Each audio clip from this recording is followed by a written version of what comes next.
You don't need outside validation if you have a very strong conviction.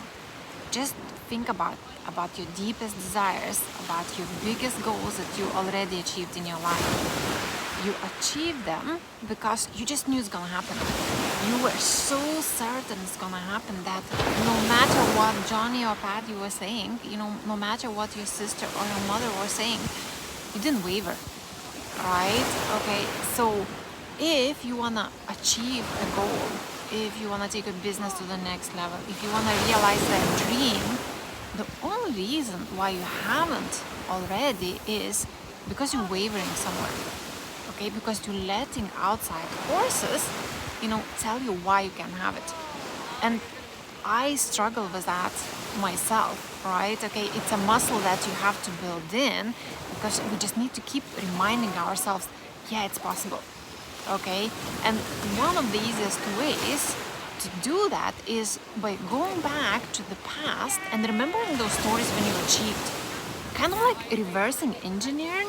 Okay, just think about the last goal that you achieved and you are so proud. What happened just before you achieved it?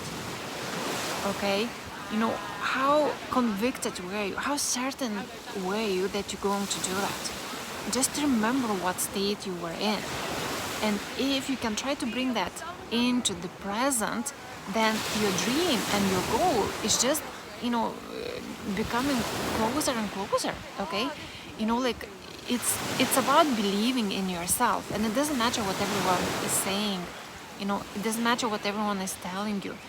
Because if you really want something, if you truly want something, you're meant to have it.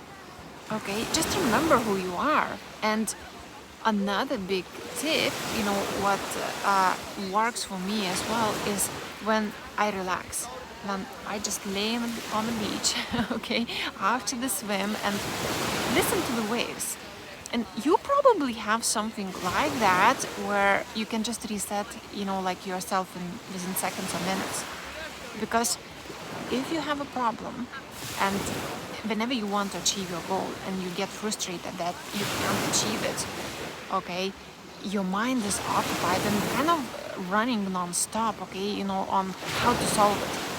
But if you're just gonna relax, and whatever that is for you, and if you're gonna leave the problem, 90% of the time the problem will solve itself. Did it ever happen to you?